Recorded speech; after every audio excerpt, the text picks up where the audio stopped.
ছোট কিংবা বড় সাজগোজের প্রতি আমাদের মেয়েদের একটা দুর্বলতা কাজ করে। স্বভাবগত কারণেই বলা যায় আমরা মেয়েরা সাজগোজ করতে অনেক পছন্দ করি। বয়সের তারতম্যটা এক্ষেত্রে খুব একটা প্রভাব ফেলে না। তো আসসালামু আলাইকুম, চলে আসলাম ছোট্ট আরেকটি ভিডিও নিয়ে। সাথে আছে ছোট্ট একটা কিউটি পরি।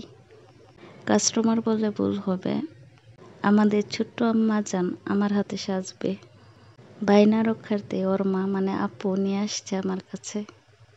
তো আসার পরে আমিও সাজগোজটা শুরু করে দিলাম।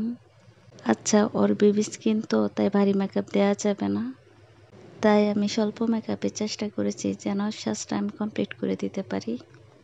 এই ক্ষেত্রে আমি কোনো ভারী বেস ব্যবহার করিনি, শুধুমাত্র ক্রিম আর একটু পাউডার দিয়েছি, যা নর্মালি আমরা ব্যবহার করে থাকি। ওর স্কিনটা অনেক নাজুক, তাই আমি কোনো ফাউন্ডেশন ব্যবহার করিনি, শুধুমাত্র চোখের উপরে একটু আইশ্যাডো ব্যবহার করেছি। আইশ্যাডোটা না দিলে কিভাবে বুঝবে যে সে সেজেছে, তাই একটু আইশ্যাডো দিয়ে একটু আইলাইনারটা দিয়ে দিয়েছি। তারপর ওর ড্রেসের সাথে মিলিয়ে রেখে আমি একটা লিপস্টিক দিয়ে দিচ্ছি। লিপস্টিকের কালারটা ওর পছন্দ মতোই নিয়েছিলাম। লিপস্টিকটা ডার্ক কিংবা লাইট যে কালারই হোক না কেন, আমরা মেয়েরা কিন্তু লিপস্টিকটা পরতে অনেক পছন্দ করি। ও আবার অনেক শান্ত, যতক্ষণ সাজিয়েছিলাম ততক্ষণ সে চুপচাপ ছিল। ইভেন আমার সাথে সে যথেষ্ট পরিমাণ কোঅপারেট করেছে।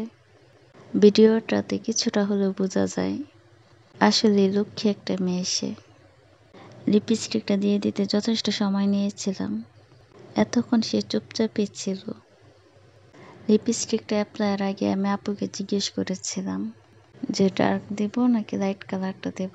আপু ডার্ক কালারটা সিলেক্ট করে দিয়েছে। এই কালারটাতে মানিয়েছেও সুন্দর, মাশাআল্লাহ।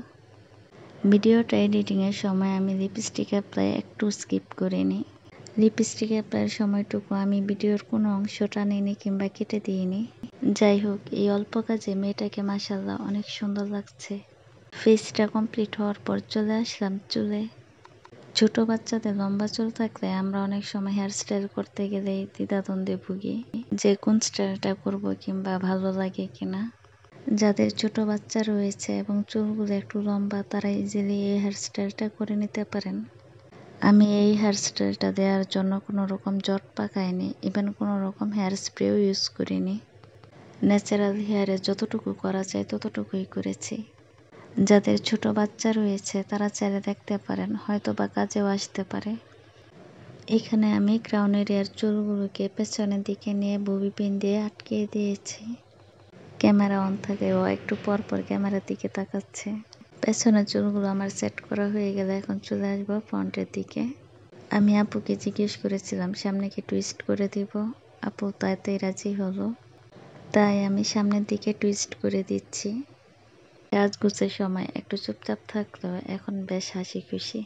হাসিটা মাশাআল্লাহ দেখলে মন ভরে যায়।